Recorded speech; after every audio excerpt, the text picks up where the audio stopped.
Hello and welcome back. আজকে আমরা কথা বলবো ব্র্যান্ডিং নিয়ে। আমরা যখন বিজনেস করছি ব্র্যান্ডিংটা বোঝা আমাদের জন্য খুবই খুবই important. What is branding and why branding is so important. আমি জানি আপনারা ভাবছেন কখন আমরা ক্যানভাতে হ্যান্ডস অন কাজ শুরু করতে পারি। আই প্রমিস নেক্সট পর্ব থেকে আমরা ক্যানভাতে হ্যান্ডস অন কাজ শুরু করব। এই হ্যান্ডস অন কাজ শুরু করার আগে বা ডিজাইন স্টার্ট করার আগে আপনাদের এই কনসেপ্টগুলো বোঝা অত্যন্ত অত্যন্ত ইম্পর্টেন্ট। কারণ এই কনসেপ্টগুলো যদি আমাদের মাথায় না থাকে ডিজাইন করার সময়, তাহলে আমরা ভালো প্রোডাক্ট বা ভালো ডিজাইন প্রডিউস করতে পারবো না। সেই জন্য আমি একটু সময় নিচ্ছি এই জিনিসগুলো আপনাদেরকে ভালোভাবে এক্সপ্লেইন করতে, তারপর কেবল আমরা যাব হ্যান্ডস অন কাজ শুরু করার জন্য। চলুন তাহলে ব্র্যান্ডিং কি। ব্র্যান্ডিং হচ্ছে একটা এক্সপিরিয়েন্স। আমরা অনেকেই মনে করি ব্র্যান্ডিং হচ্ছে যে লোগো বা একটা কোম্পানির নাম, রাইট, বা একটা কোম্পানির colour. Yes, these are part of branding. এগুলো ইটসেলফ ব্র্যান্ডিং না। ব্র্যান্ডিং হচ্ছে যে এক্সপিরিয়েন্স। ব্র্যান্ডিং কি? ব্র্যান্ডিং হচ্ছে যে একটা ওভারঅল এক্সপিরিয়েন্স। আপনার যদি একটা ভালো ডিজাইন থাকে, ভালো একটা লোগো থাকে, আপনার কালার সিলেকশন যদি ভালো হয়, কিন্তু কাস্টমারের সাথে যদি আপনি ভালোভাবে ডিল করতে না পারেন, আপনার সেলস টিম, আপনার আফটার সেলস টিম, আপনার ফুলফিলিং টিম, এগুলো যদি সবগুলো একসাথে সিঙ্ক হয়ে কাজ না করে এবং একটা কাস্টমারকে ওয়াও কাস্টমার সার্ভিস আপনি দিতে না পারেন, তাহলে আপনার ব্র্যান্ড কখনো এস্টাবলিশ হবে না। আপনার প্রোডাক্ট যদি ভালো না হয়, ডাজেন্ট ম্যাটার আপনার ডিজাইন কত ভালো হয়, আপনার প্রোডাক্ট যদি ভালো না হয়, আপনার সার্ভিস যদি ভালো না হয়, তাহলে আপনি কখনোই একটা ভালো ব্র্যান্ড হতে পারবেন না।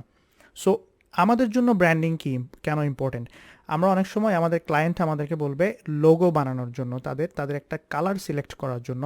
আমরা যখন ব্র্যান্ড বানাতে যাব, বা আপনার নিজের বিজনেসের জন্য হতে পারে, তখন আমাদের চিন্তা করতে হবে আমরা কী ধরনের সার্ভিস প্রোভাইড করছি, আমাদের কী ধরনের কালার কম্বিনেশন রাখা দরকার আমাদের ব্র্যান্ডিংয়ের জন্য। এই জিনিসগুলো আমাদের ডিসাইড করতে হবে। এবং যখন আমরা একটা ডিসাইড করব, তখন আমাদেরকে এটা কনসিস্টেন্ট থাকতে হবে। আর as far as logo is concern, logo কিন্তু আমাদেরকে যত সিম্পল করা যায়, যত সিম্পলিফাই করা যায়, তত আমার জন্য ভালো। দেখুন, একটা এক্সাম্পল আপনাদেরকে দেই। আমরা সবাই অ্যাপলের লোগো চিনি, আমরা সবাই নাইকির লোগো চিনি, কারণ এগুলো খুব সিম্পল। দুনিয়ার যেখানেই আমরা এই লোগোগুলি দেখি, আমরা খুব সহজেই এগুলো আইডেন্টিফাই করতে পারি যে হ্যাঁ, এটা সো অ্যান্ড সো ব্র্যান্ডের লোগো। কিন্তু কমপ্লিকেটেড যদি আমরা বানাই, কোনো একটা লোগোকে যদি আমরা খুব কমপ্লিকেটেড করে ফেলি, তাহলে মানুষের এটা মনে রাখার টেন্ডেন্সিটা অনেকখানি কমে যায়, unless you are very very big company, right?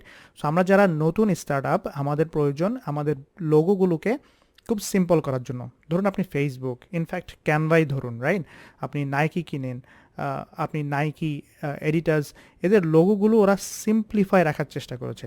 Logo simplify থাকাতে এগুলো দেখলেই আমরা খুব সহজেই কিন্তু চিনতে পারি।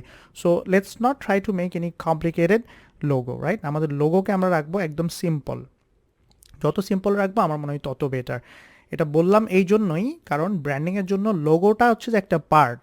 সো লোগো কমপ্লিকেটেড ফ্যান্সি করে যদি আপনার সার্ভিস ভালো না হয়, আপনার যদি কনসিস্টেন্ট যদি আপনি না থাকেন আপনার ডিজাইনে, তাহলে ইট ডাজেন্ট ম্যাটার আপনার লোগো কত ফ্যান্সি হলো, রাইট? এই জন্য আমাদেরকে আন্ডারস্ট্যান্ড করা দরকার। এটা আরও ডিপ টপিক, বাট আমি একটা ওভারভিউ আপনাদেরকে দিচ্ছি। যখন আপনারা লোগো ডিজাইন করতে যাবেন, তখন আপনাদের কী জিনিসগুলো মাথায় রাখা প্রয়োজন। পাশাপাশি রয়েছে কনসিস্টেন্সি। আমরা যখন ডিজাইন করতে যাবো, অ্যাজ এ ডিজাইনার আমাদের এই জিনিসটা মাথায় রাখতে হবে। আমাদের ব্র্যান্ডের জন্য আমরা 2 বা 4টা কালার সিলেক্ট করব এবং সেগুলো কনসিস্টেন্টলি আমাদের বিভিন্ন ডিজাইনে সেই কালারগুলো ইউজ করব। আপনি যদি একটা কোম্পানি থাকে আর আপনি এক এক সময় এক এক ডিজাইনে এক এক রকম কালার ইউজ করতে থাকেন, তাহলে আপনার কোম্পানির যে ব্র্যান্ড, আপনার কোম্পানি কোনো একটা কালারের দ্বারা রিপ্রেজেন্ট হবে না। আপনি যদি একটা কনসিস্টেন্ট কালার এবং কনসিস্টেন্ট ফন্ট, আপনি যেই লেখাগুলো দিবেন সেগুলো যদি আপনার কনসিস্টেন্ট থাকে 2-1টা ফন্টের মধ্যে, তাহলে যখনই কেউ ওই কালার কম্বিনেশনের সাথে আপনার টেক্সটের যে একটা কম্বিনেশন যখন দেখবে, তারা আপনার কোম্পানিকে রেকগনাইজ করবে খুব ইজিলি। সেই জন্য আমাদের কনসিস্টেন্ট কালার এবং কনসিস্টেন্ট টেক্সট ফন্ট ইউজ করা প্রয়োজন আমাদের ব্র্যান্ডিংয়ে। আর ওটা অবশ্যই মাথায় রাখতে হবে যে branding it's not about only font, only colour, only logo, only name. It's about the overall experience. ঠিক আছে? তো আমরা যখন আমাদের কোম্পানির কালচারকে রিপ্রেজেন্ট করব, কোম্পানির অবস্থা বা কী ধরনের প্রোডাক্ট, এগুলো সব কিছু অ্যানালাইসিস করে সেটার উপর আমরা ডিপেন্ড করবো আমরা কী ধরনের কালার সিলেক্ট করতে চাচ্ছি আমাদের ব্র্যান্ডের জন্য, অথবা কী ধরনের লোগো আমরা ক্রিয়েট করতে চাচ্ছি। অ্যান্ড মোস্ট ইম্পর্টেন্টলি আমাদের কনসিস্টেন্ট কালার এবং কনসিস্টেন্ট ফন্ট থাকতে হবে আমাদের সবগুলো ডিজাইনে। সো এই জিনিসটি মাথায় রেখে যদি আপনি চলেন, তাহলে একটা ব্র্যান্ড এস্টাবলিশ করা হয়তো আপনার জন্য অনেকটা ইজি হয়ে যাবে। সো ডিজাইনার হিসেবে এগুলো আমাদের মাথায় রাখা প্রয়োজন। চলেন তাহলে আগামী পর্ব থেকে ডেফিনেটলি আমরা হ্যান্ডস অন ক্যানভাতে কাজ শুরু করব। আনটিল দেন ভালো থাকবেন। আসসালামু আলাইকুম রহমতুল্লাহ।